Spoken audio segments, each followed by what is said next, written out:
사랑하는 성도 여러분, 오늘 우리는 신앙의 여정에서 매우 중요하고도 깊은 진리를 함께 나누고자 합니다. 많은 이들이 뜨거운 열망으로 구하고 마침내 체험하게 되는 성령 세례. 과연 이 성령 세례는 우리 신앙의 최종 목적지일까요? 아니면 위대한 여정의 시작을 알리는 관문일까요? 오늘 이 은혜로운 나눔을 시작하기에 앞서 이 말씀이 여러분의 마음에 큰 울림을 준다면 좋아요와 구독으로 더 많은 영혼들에게 이 축복이 흘러갈 수 있도록 동참해 주시기를 부탁드립니다.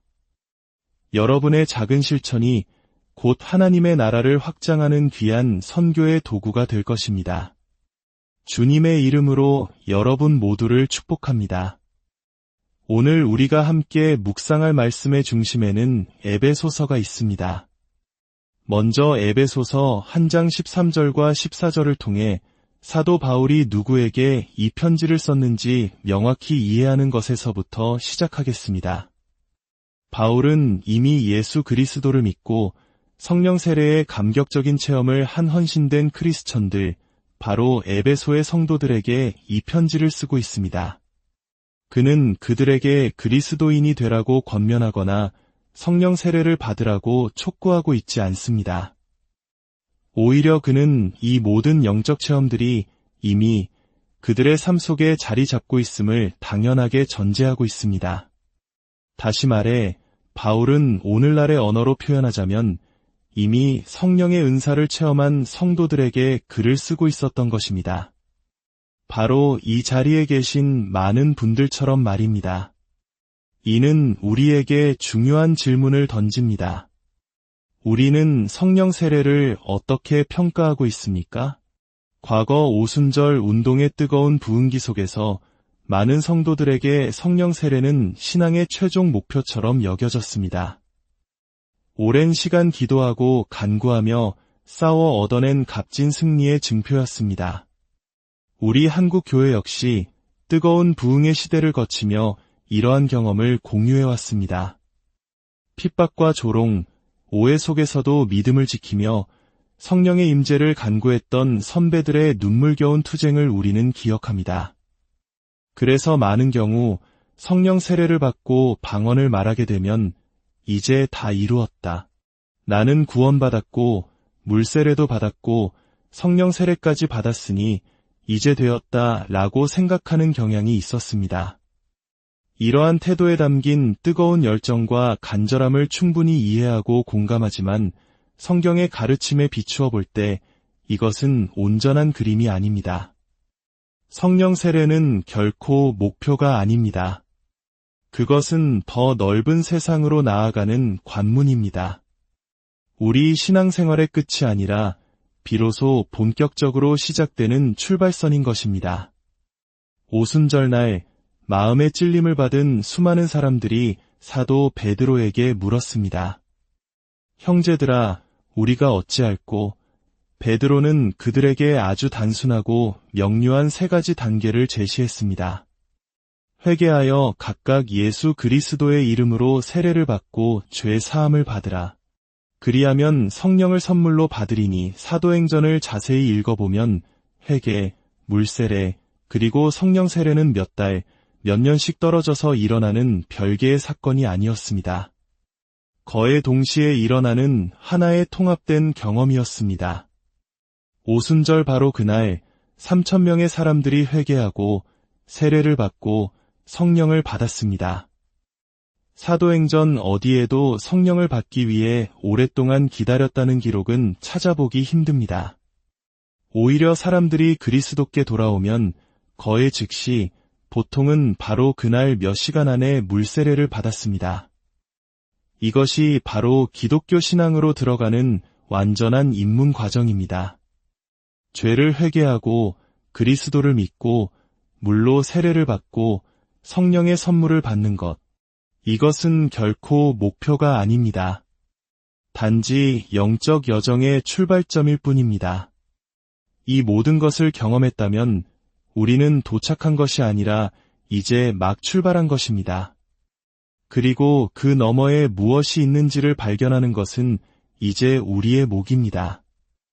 바울은 바로 이 토대 위에서 에베소 성도들에게 편지를 썼습니다. 그는 이미 성령으로 인치심을 받은 그들을 위해 아주 특별한 기도를 드립니다. 에베소서 1장 15절부터 시작되는 이 기도는 성령 세례 이후 우리가 무엇을 구해야 하는지를 보여주는 위대한 청사진입니다. 바울은 이렇게 기도합니다.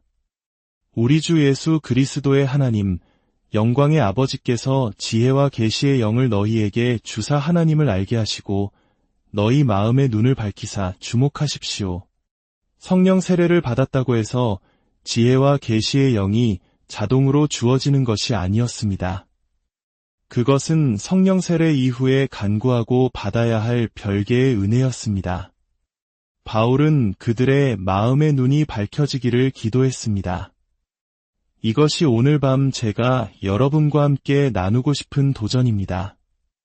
성령 세례 너머에는 우리가 상상하는 것보다 훨씬 더 광대하고 풍성한 세계가 펼쳐져 있습니다. 그곳에 들어가기 위해 우리는 바울이 에베소 성도들을 위해 기도했던 바로 그 기도를 우리 자신을 위해 드려야 합니다. 하나님, 저에게 지혜와 계시의 영을 주셔서 하나님을 더 깊이 알게 하옵소서.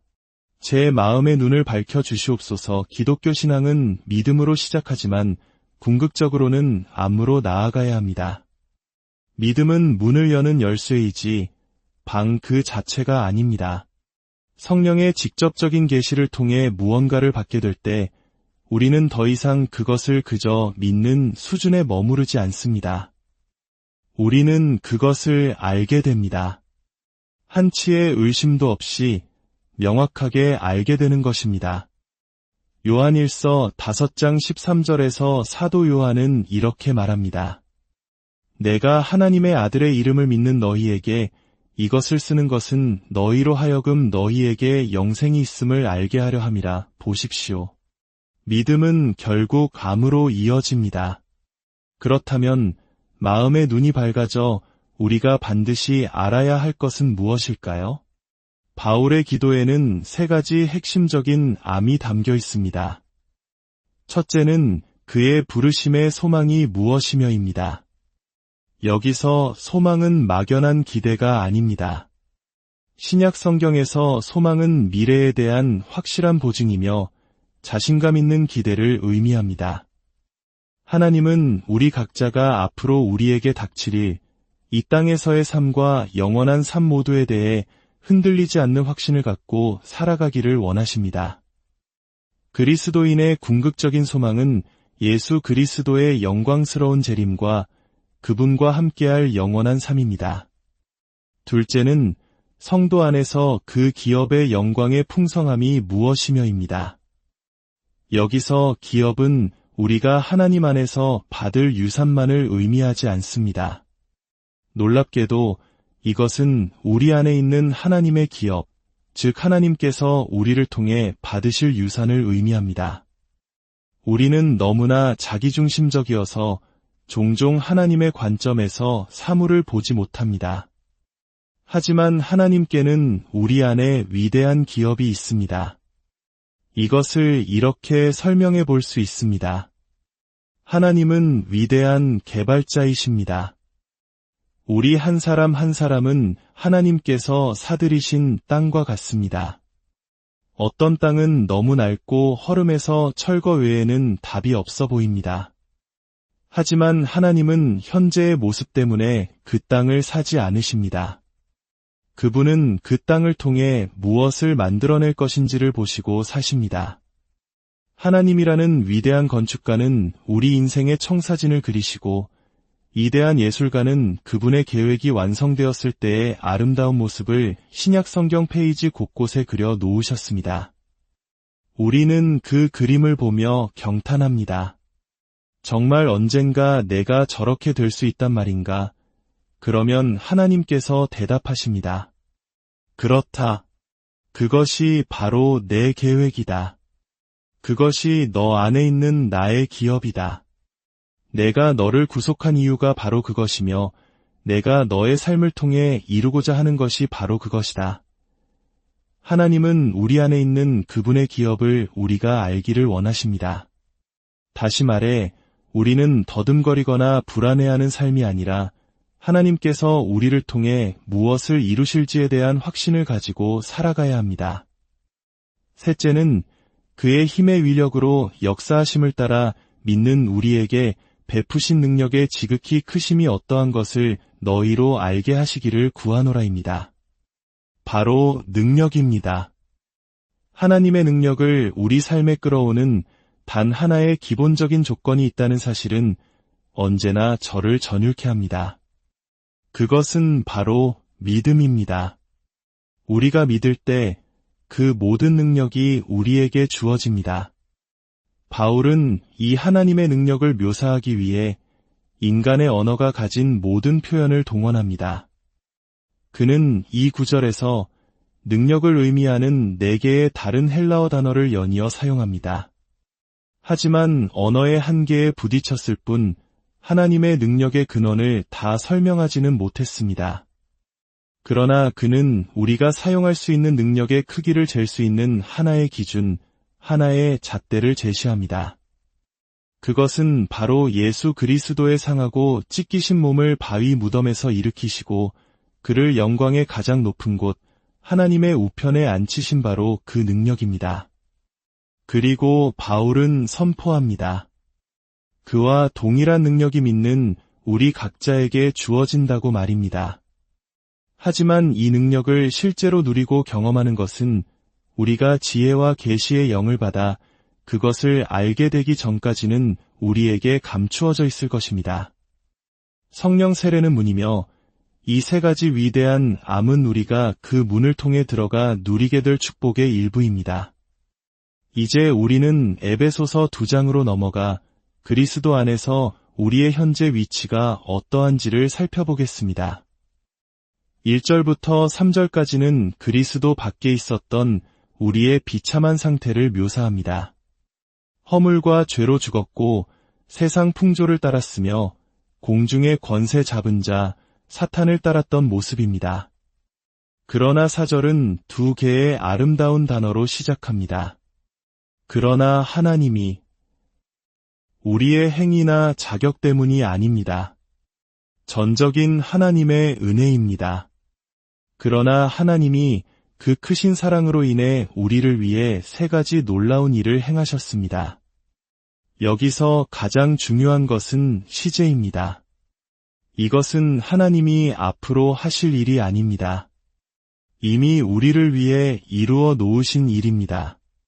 첫째, 5절에서 그분은 우리를 그리스도와 함께 살리셨고, 둘째, 6절에서 우리를 함께 일으키사, 셋째, 6절에서 또한 우리를 그리스도 예수 안에서 함께 하늘에 앉히시니 살리셨고 일으키셨고 앉히셨습니다. 모두 과거형입니다. 예수님께서 앉으신 자리는 어떤 자리입니까? 바로 보좌입니다. 그렇다면 우리는 보좌에 앉도록 만들어진 것입니다. 즉, 우리는 이미 보좌에 앉은 자가 되었습니다. 이 놀라운 진리는 로마서 8장의 가르침과 정확히 평행을 이룹니다. 로마서 8장 29절과 30절에서 바울은 하나님께서 우리를 위해 행하신 5가지 일을 말하는데 그중 시간에 속한 3가지 일은 에베소서의 3가지 일과 완벽하게 짝을 이룹니다. 로마서에서 하나님은 우리를 부르시고 부르신 그들을 의롭다 하시고 의롭다 하신 그들을 영화롭게 하셨느니라. 이 또한 모두 과거형입니다. 하나님은 우리를 이미 부르셨고 이미 의롭다 하셨으며 이미 영화롭게 하셨습니다. 물론 우리의 몸이 영화롭게 되는 것은 미래의 일입니다. 그러나 영적인 의미에서 우리는 이미 영화롭게 된 존재입니다. 자, 이제 에베소서와 로마서의 이 2 그림을 나란히 놓아봅시다. 로마서의 부르심은 에베소서의 살리심에 해당합니다. 로마서의 의롭다 하심은 에베소서의 일으키심에 해당합니다. 그리고 로마서의 영화롭게 하심은 에베소서의 하늘에 앉히심에 해당합니다. 이것은 구약의 성막 구조를 통해 더욱 선명하게 이해할 수 있습니다. 성막의 바깥들은 복음을 듣고 반응하여 부르심을 받고 살아나는 단계입니다. 첫 번째 휘장을 지나 들어가는 성소는 계시의 영역으로 위롭다 하심을 받고 부활의 생명을 누리는 단계입니다. 그리고 두 번째 휘장을 지나 들어가는 지성소는 영의 영역으로 영화롭게 되어 그리스도와 함께 보좌에 앉는 최고의 단계를 상징합니다. 하나님은 우리가 바깥들에 머무는 것에 만족하지 않으십니다. 성소에 머무는 것에도 만족하지 않으십니다. 그분은 우리가 담대히 두 번째 휘장을 지나 지성소 안으로 들어오기를 원하십니다. 그곳은 세키나, 즉 하나님의 임재의 영광으로 가득 찬 곳입니다. 그곳에서 우리는 왕같은 제사장으로서의 우리의 정체성을 온전히 깨닫고 누리게 됩니다. 사랑하는 성도 여러분, 성령 세례는 끝이 아닙니다. 그것은 이 영광스러운 여정, 즉 지성소를 향한 여정의 시작일 뿐입니다. 우리에게는 알아야 할 부르심의 소망이 있고 우리 안에 있는 하나님의 놀라운 기업이 있으며 우리를 위해 예비된 상상할 수 없는 능력이 있습니다. 우리는 이미 살리심을 받았고 일으키심을 받았으며 그리스도와 함께 하늘 보좌에 앉아있는 존재입니다. 이 진리가 단지 머리의 지식으로 남지 않고 여러분의 심장에 새겨지기를 바랍니다. 이제 우리 함께 기도하겠습니다. 이 기도가 여러분의 삶을 새로운 차원으로 이끌기를 소망합니다. 우리 주 예수 그리스도의 하나님, 영광의 아버지, 오늘 저희에게 지혜와 계시의 영을 부어주시옵소서. 저희 마음의 눈을 밝히사 하나님께서 저희를 부르신 그 부르심의 소망이 무엇인지, 성도 안에 있는 그 기업의 영광의 풍성함이 얼마나 놀라운지, 그리고 믿는 저희에게 베푸신 그 능력의 지극히 크심이 어떠한지를 온전히 알게 하여 주시옵소서. 더 이상 믿음에만 머무는 것이 아니라 흔들리지 않는 알매 반석 위에 서게 하옵소서. 이제 저희는 믿음으로 그 응답을 받았음을 선포하며 감사드립니다. 이 모든 말씀, 우리를 구원하시고 하늘 보좌에 함께 앉히신 주 예수 그리스도의 이름으로 기도드립니다.